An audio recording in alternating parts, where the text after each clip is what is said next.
আজি সঁচাকৈ আমাৰ কাৰণে অতি গৌৰৱৰ দিন যে মই অলপ আগতে ক'লোঁ আমাৰ শক্তি আশ্ৰম উচ্চতৰ মাধ্যমিক আৰু কাৰিকৰী বিদ্যালয়খনৰ প্ৰতিষ্ঠাতা যিজন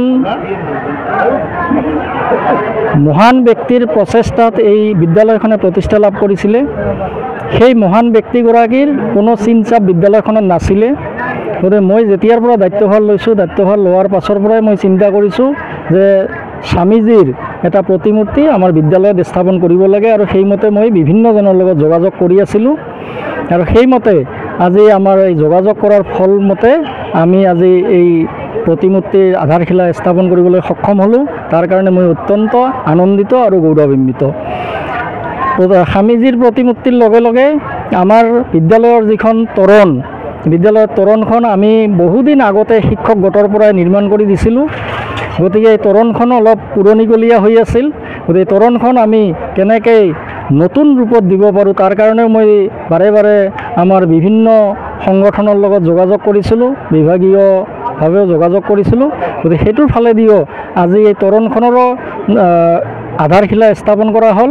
গতিকে তোৰণখনো যদি সম্পূৰ্ণ হৈ উঠে আমাৰ এখন আটকধুনীয়া তোৰণ হ'ব। তোৰণ হোৱাৰ লগে লগে স্কুলৰ পৰিৱেশটো আৰু চেঞ্জ হৈ যাব আৰু স্বামীজীৰ প্ৰতিমূৰ্তিয়ে আমাক সদায় আশীৰ্বাদ দি যাব আৰু এই বিদ্যালয়ৰ যাতে সৰ্বপ্ৰকাৰৰ উন্নতি হয় তাৰে মই কামনা কৰিছোঁ। শক্তি আশ্ৰম অঞ্চলবাসীৰ কাৰণে আজি এটা গৌৰৱৰ দিন।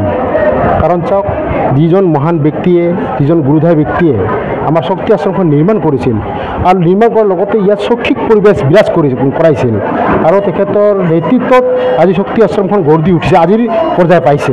তেখেত হ'ল আমাৰ প্ৰয়াত স্বামী জগদানন্দগিৰি মহাৰাজ আৰু তেখেতৰ আজি প্ৰতিমূৰ্তি বনোৱা যি আমাৰ আধাৰশিলা স্থাপন আজি কৰা হ'ল। আৰু এইখিনিতে মই ক'ব লাগিব, যিহেতু আমাৰ ৰাষ্ট্ৰীয় স্বয়ংসেৱক সংঘৰ সন্মানীয় সক্ৰিয় কৰ্মী দিলীপ অৰ্জেল ডাঙৰীয়াৰ নেতৃত্বত আজি দুটাকৈ আধাৰশিলা স্থাপন কৰা হ'ল। এটা হ'ল আমাৰ মহাৰাজৰ প্ৰতিমূৰ্তি আৰু এটা হ'ল শক্তি আশ্ৰম হায়াৰ ছেকেণ্ডেৰীৰ যিটো আমাৰ তোৰণ গেট। তো এই ক্ষেত্ৰত সঁচাকৈ আজি বহুত ভাল লাগিছে, যিহেতু ময়ো এজন ইয়াৰ প্ৰাক্তন ছাত্ৰ আৰু প্ৰাক্তন ছাত্ৰ হৈ আজি এইখন অনুষ্ঠানত আহি মোক নিজকে গৌৰৱ অনুভৱ লাগিছে।